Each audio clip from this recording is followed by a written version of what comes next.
Welcome into Pittsburgh Steelers Talk by Chat Sports. Tyler Jones here with you. Big news as the Steelers have drafted the hometown favorite, Kenny Pickett. Steelers Talk is presented by Manscaped, where you can get 20% off your favorite men's grooming products. The only way to do so is by going to manscaped.com/chat. 20% off plus free shipping at checkout. The Steelers bring in Kenny Pickett from Pittsburgh. Kenny Pickett, the best quarterback in this draft class. He threw for 42 touchdowns in 2022, just 7 interceptions. Although this wasn't a great quarterback class by any stretch of the imagination, the Steelers at 20 found the best one that was available. And I think that a lot of people in Pittsburgh are going to be thrilled to see the guy that they watched right there in Pittsburgh stay home with the Pittsburgh Steelers. He will be a fan favorite very quickly. Over 4,300 yards last year for Pittsburgh, leading them to the ACC title game. And everyone knows about the move that he made in that ACC title game that made him a household name.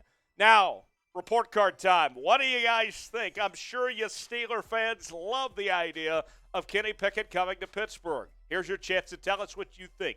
Type A, B, C, D, or F in the comments section below how you think the Steelers did in the pick of Kenny Pickett. Let us know. You'll get an ad break. Take advantage of it and let us know your thoughts, how the Steelers did in drafting Kenny Pickett.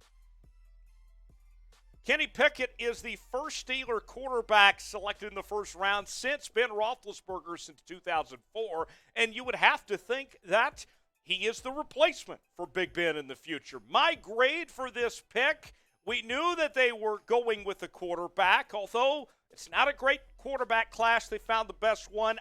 I'll give them a B for this. Not an A, but not a C for the Steelers in this position there. Here's more on Pickett. This is from NFL.com's Lance Zierlein. Pickett has 5 years of game experience and 4 years of starting experience for Pitt. He's a fairly toolsy pocket passer with good mobility. He operated in a passing scheme featuring vertical concepts that created big play opportunities, but left food on the plate when he failed to play chess against the back end of coverage. Now, with Pickett, what we wonder is when his day will come. Not a matter of if, but when. The Steelers did bring in Mitch Trubisky this past offseason, the former Bills and Bears quarterback, but you have to think that he's just a placeholder of sorts. Remember, if you go back to 2004 when Big Ben arrived, they originally started Tommy Maddox for a few games until he got hurt, and Big Ben never relinquished the job. So I would think personally it is Mitch Trubisky's job to start out with, but they will ease Kenny Pickett into this role. Steeler fans have been waiting a long time to find Big Ben's replacement of sorts. Many thought it was going to be Mason Rudolph for a while, but that didn't really work out. Josh Dobbs had a chance, but now it appears that the quarterback of the future in Pittsburgh is Kenny Pickett. What do you guys think? Here is your chance to weigh in. Who starts for Pittsburgh week 1?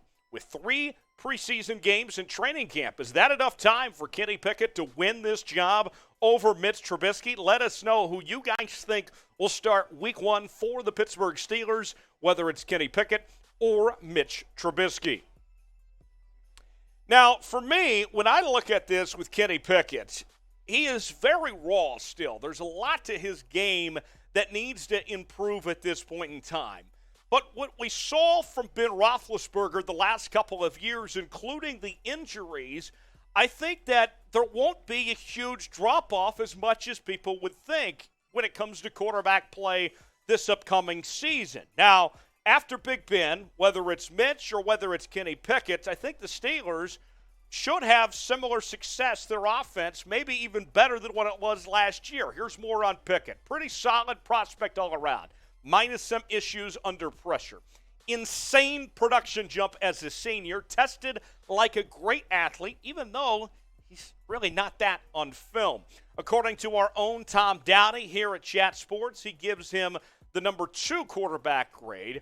and the number 49 overall grade among prospects in this draft. Now, for more Steeler coverage, we have you covered here on Pittsburgh Steelers Talk, and the only way that you can get that Steelers conversation all the time is by subscribing to the channel for daily Steelers videos here on Steelers Talk. The link is down below. Hit that red sub button and also turn on those notifications for more Pittsburgh Steelers coverage from Chat Sports.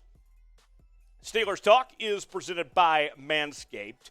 20% off your next purchase when you use that promo code CHAT. And I got to tell you, folks, that there's some great deals going on with Manscaped. Right now I have the hydrating body spray. It's vegan, folks. I also have some deodorant, and this stuff's going to last all day. I can tell you that right now. And the mower there, $71.99, quite the deal that you see from our friends at Manscaped. And April is Testicular Cancer Awareness Month, and these guys want to make sure that you are covered and that you get the best from Manscaped. Manscaped.com/chat for 20% off plus free shipping. Now, Kenny Pickett, to me, as we look at this pick for the Pittsburgh Steelers, one of the things that stands out was that for quite some time, it seemed like the odds-on favorite for the Pittsburgh Steelers was going to be Malik Willis. And Malik Willis was the more mobile quarterback, and at the end of the day, the Steelers had their pick. There was not another quarterback taken off the board before Kenny Pickett or Malik Willis here. And at the end of the day, when the Steelers had their choice, not whatever leftovers there were, whether it was going to be Carolina or Seattle taking a quarterback, they had their chance, and this is who they end up with is Kenny Pickett. And quite frankly, I think they made the right choice if it came down to one of these quarterbacks. Now, you look at this offseason for the Pittsburgh Steelers. Not a whole lot of cap space, $13 million to spend, and that includes what they have to spend on draft picks. This offseason, they brought in Mitch Trubisky, James Daniels, Miles Jack, and Levi Wallace. You lose Big Ben and Juju, and now you've taken care of that quarterback position with bringing in Mitch and Kenny Pickett to compete for that starting job. Now you still have to find a receiver. The Steelers have been as good as anybody in the National Football League when it comes to drafting receivers. Still need some help at that offensive tackle spot as well as the cornerback position. So now, as the Steelers look ahead, where should they draft next? Here's your chance to tell us, to weigh in the comments section what you think the Steelers should do with their remaining draft picks, if they should take care of the wide receiver position first, the tackle position, whatever it may be. Tell us in the comments section. We'd love to hear from you as we continue to cover the Steelers here on Steelers Talk.